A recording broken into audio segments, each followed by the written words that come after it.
ಇವತ್ತು ಕೇಂದ್ರ ಗೃಹ ಸಚಿವ ಅಮಿತ್ ಶಾ ದಿನವಿಡೀ ಕೂಡ ಚುನಾವಣಾ ರಣತಂತ್ರದ ಸಭೆಯನ್ನ ಮಾಡ್ತಾ ಇದ್ದಾರೆ. ಮಧ್ಯಾಹ್ನ 12ಕ್ಕೆ ಅರಮನೆ ಮೈದಾನದಲ್ಲಿ ಸಮಾವೇಶವನ್ನ ಹಮ್ಮಿಕೊಳ್ಳಲಾಗಿದೆ. 5 ಕ್ಷೇತ್ರಗಳ ಶಕ್ತಿ ಕೇಂದ್ರಗಳ ಪ್ರಮುಖರ ಸಮಾವೇಶ ಇದಾಗಿದೆ. ಮಧ್ಯಾಹ್ನ 12 ಗಂಟೆಗೆ ಶುರುವಾಗುತ್ತೆ. ಈ 5 ಕ್ಷೇತ್ರಗಳ ಶಕ್ತಿ ಕೇಂದ್ರಗಳ ಪ್ರಮುಖರ ಸಮಾವೇಶದಲ್ಲಿ ಅವರು ಕೂಡ ಭಾಗಿಯಾಗ್ತಾರೆ. ಮಧ್ಯಾಹ್ನ 3 ಗಂಟೆಗೆ ಖಾಸಗಿ ಹೋಟೆಲ್ನಲ್ಲಿ ಮತ್ತೊಂದು ಮೀಟಿಂಗ್ ಇದೆ. ಎಲ್ಲೆಲ್ಲಿ ರಿಸ್ಕ್ ಇದೆ ಅಂಥ ಕ್ಷೇತ್ರಗಳ ಬಗ್ಗೆ ಅವರು ಹೆಚ್ಚಿನ ಗಮನವನ್ನು ಕೊಡ್ತಾ ಇದ್ದಾರೆ. ಹೀಗಾಗಿ ರಿಸ್ಕ್ ಇರುವಂಥ ಕ್ಷೇತ್ರಗಳ ನಾಯಕರ ಜೊತೆ ಕೂಡ ಮಾತನಾಡ್ತಾರೆ. ಅದಾದಮೇಲೆ ಸಂಜೆ 5:30ಕ್ಕೆ ಚನ್ನಪಟ್ಟಣದಲ್ಲಿ ಒಂದು ರೋಡ್ ಶೋನ ಕೂಡ ಈಗಾಗಲೇ ಆಯೋಜನೆ ಮಾಡಲಾಗಿದೆ.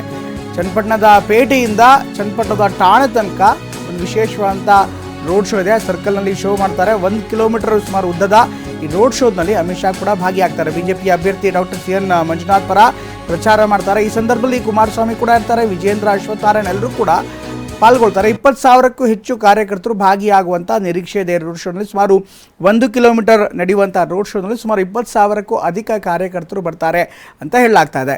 ಇವತ್ತಿನ ಸಭೆ ಬಗ್ಗೆ ಹೇಳೋದಾದ್ರೆ ಸಭೆಯಲ್ಲಿ ಸಾಕಷ್ಟು ವಿಚಾರಗಳಿದೆ. ಒಂದು ಬಿಜೆಪಿಯ ರಾಜ್ಯ ನಾಯಕರ ಜೊತೆಗೆ ಮಾತನಾಡ್ತಾರೆ. ಶಕ್ತಿ ಕೇಂದ್ರದ ಸಮಾವೇಶ ಕೂಡ ಇದೆ. 5 ಕ್ಷೇತ್ರಗಳ ಶಕ್ತಿ ಕೇಂದ್ರ ಅಂದರೆ ಆಯಾ ಭಾಗದ ಪ್ರತಿ ಗ್ರಾಮ ಪಂಚಾಯಿತಿ ಮಟ್ಟದ ನಾಯಕರನ್ನು ಕರೆದು ಸುಮಾರು 5,000ಕ್ಕೂ ಅಧಿಕ ಕಾರ್ಯಕರ್ತರ ಜೊತೆಗೆ ಅಮಿತ್ ಶಾ ಒಂದು ಸಮಾವೇಶವನ್ನು ಮಾಡ್ತಾರೆ. ಇನ್ನು ಬಿಜೆಪಿ ಹಾಗೂ JDS ನಾಯಕರ ಜೊತೆಗೆ ಕೂಡ ಒಂದು ವಿವರವಾದಂಥ ಒಂದು ಸಭೆಯನ್ನು ಮಾಡ್ತಾರೆ. ಅದಾದ ಮೇಲೆ ಎಲ್ಲೆಲ್ಲಿ ರಿಸ್ಕ್ ಇದೆಯೋ ಅಂಥ ರಿಸ್ಕ್ ಇರುವಂಥ ಕ್ಷೇತ್ರಗಳ ಬಗ್ಗೆ ಗಮನ ಹರಿಸ್ತಾರೆ. ಅಲ್ಲಿನ ಕೋರ್ ಕಮಿಟಿ ಸದಸ್ಯರು ಮತ್ತು ಅಲ್ಲಿನ ನಾಯಕರ ಜೊತೆಗೆ ಅವರು ವಿಶೇಷವಾದಂಥ ಸಭೆ ಮಾಡ್ತಾರೆ. ಅದಾದಮೇಲೆ ಚನ್ನಪಟ್ಟಣಕ್ಕೆ ತೆರಳಿ ಅಲ್ಲಿ ರೋಡ್ ಶೋ ಮಾಡ್ತಾರೆ.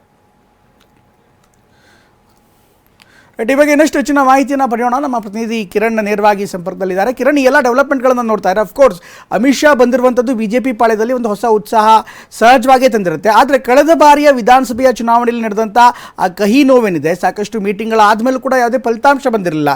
ಹೀಗಾಗಿ ಈ ಬಾರಿ ಏನು ಬದಲಾವಣೆ ಇರುವಂಥ ಸಾಧ್ಯತೆ ಇರುತ್ತೆ. ಜೊತೆಗೆ ಇವತ್ತಿನ ಸಭೆಯಲ್ಲಿ ರಣತಂತ್ರ ಒಂದು ಭಾಗ ಆದರೆ ಅನೇಕ ಕ್ಷೇತ್ರಗಳಲ್ಲಿ ಇವತ್ತಿಗೂ ಕೂಡ ಸಮಸ್ಯೆ ಇದೆ. ಅದ್ರ ಬಗ್ಗೆ ಯಾವ ಪರಿಹಾರ ಕಂಡುಕೊಳ್ಳುವಂಥ ಸಾಧ್ಯತೆ ಇದೆ ಕಿರಣ್?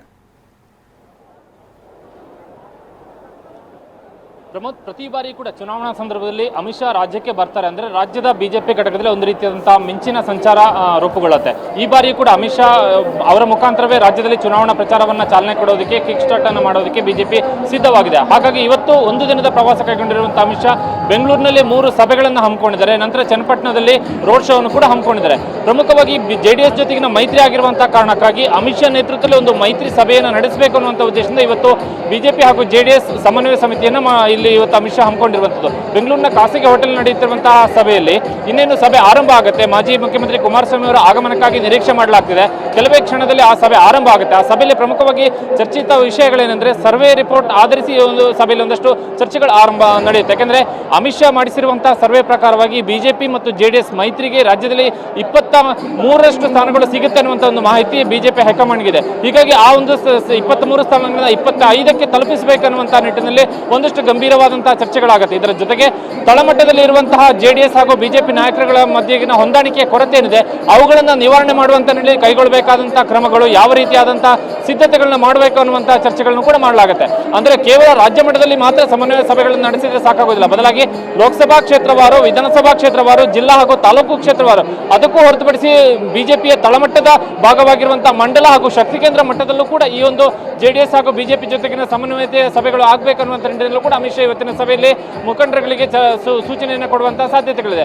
ಇದರ ಜೊತೆಗೆ ಒಂದಷ್ಟು ವ್ಯತ್ಯಾಸಗಳಿರುವಂತಹ ಕ್ಷೇತ್ರಗಳು, ಬಿಜೆಪಿ ಒಳಗೆ ಇರುವಂತಹ ಒಂದಷ್ಟು ವ್ಯತ್ಯಾಸಗಳಿಂದಾಗಿ ಬಿಜೆಪಿಗೆ ದುಬಾರಿ ಆಗಬಹುದು ಅನ್ನುವಂಥ ನಿರೀಕ್ಷೆ ಇರುವಂತಹ ಕ್ಷೇತ್ರಗಳೇನಿದೆ ಅವುಗಳಿಗೆ ಸಂಬಂಧಪಟ್ಟಂತೆ ಕೂಡ ಅಮಿತ್ ಶಾ ಕೆಲವೊಂದಷ್ಟು ಸೂಚನೆಗಳನ್ನು ಕೊಡುವರಿದ್ದಾರೆ. ಹೀಗಾಗಿ ಆ ಚಿಕ್ಕಬಳ್ಳಾಪುರ ಇರ್ಬೋದು, ಬೆಳಗಾವಿ ಇರ್ಬೋದು, ಹಾವೇರಿ ಇರ್ಬೋದು, ಈ ರೀತಿಯಂತ ಕೆಲವೊಂದು 4 ರಿಂದ 5 ಕ್ಷೇತ್ರಗಳು ಏನಿದೆ ಬಿಜೆಪಿಗೆ ಒಂದಷ್ಟು ಆತಂಕ ಇರುವಂತಹ ಕ್ಷೇತ್ರಗಳು, ಅವುಗಳಿಗೆ ಸಂಬಂಧಪಟ್ಟಂತ ಕೆಲವೊಂದಷ್ಟು ಸೂಚನೆಗಳನ್ನು ಕೂಡ ಅಮಿತ್ ಶಾ ಇವತ್ತು ಕೊಡ್ತಾರೆ.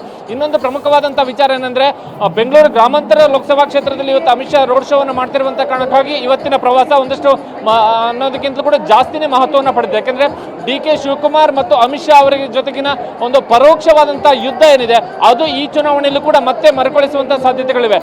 ಈ ಹಿಂದೆ ಅಮಿತ್ ಶಾ ಅವರು ರಾಜ್ಯಸಭೆಗೆ ಆಯ್ಕೆ ಆಗುವಂತಹ ಸಂದರ್ಭಕ್ಕೆ ಆರಂಭವಾದಂತಹ ಅವರ ನಡುವಿನ ಒಂದು ರೀತಿಯ ಕೋಲ್ಡ್ ವಾರ್ ಏನಿದೆ ಅದು ಇವತ್ತಿನ ಪ್ರವಾಸದ ಸಂದರ್ಭದಲ್ಲೂ ಕೂಡ ರಿಫ್ಲೆಕ್ಟ್ ಆಗ್ಬೋದು. ಯಾಕಂದ್ರೆ DK ಶಿವಕುಮಾರ್ ಅವರ ತವರು ಜಿಲ್ಲೆಯಲ್ಲಿ ಅಮಿತ್ ಶಾ ರೋಡ್ ಶೋ ಅನ್ನು ಮಾಡ್ತಿರುವಂತದ್ರ ಜೊತೆಗೆ ಪ್ರತ್ಯೇಕ ರಾಷ್ಟ್ರದ ಕುರಿತಾದಂತಹ DK ಸುರೇಶ್ ಅವತ್ತು ಕೊಟ್ಟಂತ ಹೇಳಿಕೆ ಏನಿದೆ ಅವುಗಳಿಗೆ ಸಂಬಂಧಪಟ್ಟಂತೆ ಕೂಡ ಅಮಿತ್ ಶಾ ಈ ಪ್ರವಾಸವನ್ನು ಗಂಭೀರವಾಗಿ ತೆಗೆದುಕೊಳ್ಳುವಂತಹ ಎಲ್ಲಾ ಸಾಧ್ಯತೆಗಳು ಕೂಡ ಇದೆ. ಯಾಕೆಂದ್ರೆ ಪ್ರತ್ಯೇಕ ರಾಷ್ಟ್ರದ ವಿಚಾರವನ್ನು ಅಮಿತ್ ಶಾ ಇವತ್ತಿನ ರೋಡ್ ಶೋ ಸಂದರ್ಭಕ್ಕೆ ಮಾಡುವಂತ ಭಾಷಣದಲ್ಲಿ, ಪ್ರವಾಸದ ಪ್ರಚಾರದ ಸಂದರ್ಭದಲ್ಲಿ, ಭಾಷಣದ ಸಂದರ್ಭದಲ್ಲಿ ಕೂಡ ಅವರು ಉಲ್ಲೇಖವನ್ನ ಮಾಡೋರಿದ್ದಾರೆ. ಹೀಗಾಗಿ ಅಮಿತ್ ಶಾ ಅವರ ರೋಡ್ ಶೋ ಮತ್ತು ಬೆಂಗಳೂರಿನ 3 ಸಭೆಗಳು ಮಹತ್ವವನ್ನು ಪಡಿತಾ ಇದೆ.